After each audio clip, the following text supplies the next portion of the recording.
প্রিয় গাইস, আসসালামু আলাইকুম। চলে আসলাম নতুন একটি ব্লগ নিয়ে আপনাদের সামনে। বর্তমানে যে শীত চলছে এটা আপনারা সবাই উপভোগ করছেন। যদিও মহান আল্লাহ তাআলার এটা একটা অশেষ নিয়ামত যে এই শীতের মাধুর্য আমরা কিন্তু ভোগ করে থাকি। কিন্তু আমাদের এটাও মনে রাখতে হবে, সেই সাথে কিন্তু মহান আল্লাহ তাআলা এই শীতের মাধ্যমে কিন্তু আপনার আমাকে অনেকভাবে পরীক্ষাও করতে পারেন।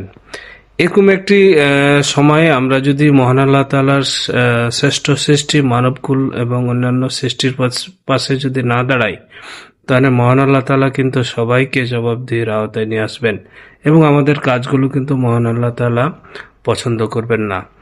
প্রিয় গাইস, এরকম সুন্দর একটি শীতের সময় এবং আপনারা জানেন যে আপনার বিভিন্ন স্বেচ্ছাসেবী প্রতিষ্ঠানগুলো বাংলাদেশে আপনার এই শীতের সময় বিভিন্নভাবে মানুষকে সহায়তা করে আসছে।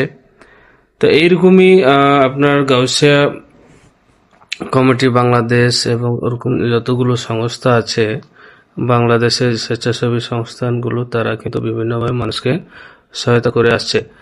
তো তারই ধারাবাহিকতায় আপনার আলোর পথের দিশার একটি স্বেচ্ছাসেবী সংগঠন বহিপড়া রহনপুর চাঁপাইনবাবগঞ্জ এর মাধ্যমে এসো সবে মিলে গড়ি আলোর পথের সন্ধান করি, এই আপনার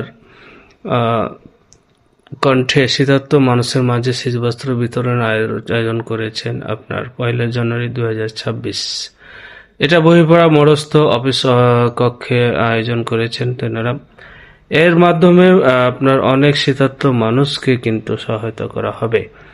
তো প্রিয় গাইস, এই কনকনে শীতে আমরা যেখানে থাকি এবং যেভাবেই থাকি, আমরা আসুন সবাই যেন এই শীতার্ত মানুষের পাশে দাঁড়িয়ে তাদের বিভিন্নভাবে সহযোগিতা করি। আপনার এই একটি সহযোগিতার মাধ্যমে কিন্তু একজন মানুষ কিন্তু শীত থেকে নিবারণ হতে পারে এবং এই কাজটি কিন্তু আপনার যথাসামান্য মনে করেন না, কারণ মহান আল্লাহ তাআলার সৃষ্টিকে সাহায্য করা এটা কিন্তু মহান আল্লাহ তাআলার খুবই পছন্দনীয় কাজ। আপনি মসজিদ এবং অন্যান্য ইবাদতখানায় যে দান করবেন তার চেয়ে বহু গুণ আপনি সব কিন্তু বেশি পাবেন যদি সরাসরি আল্লাহ তাআলার সৃষ্টিকে আপনি দান করেন। সেটা হতে পারে খাওয়া দাওয়ার মাধ্যমে, হতে পারে বিভিন্ন সহযোগিতার মাধ্যমে, বিভিন্ন সাহায্যের মাধ্যমে। এর জন্য মহান আল্লাহ তাআলার শ্রেষ্ঠ সৃষ্টিকে আপনি যদি দান করেন এবং সাহায্য করেন, এটা মহান আল্লাহ তাআলার অনেক পছন্দ। তো প্রিয় গাইস, আসুন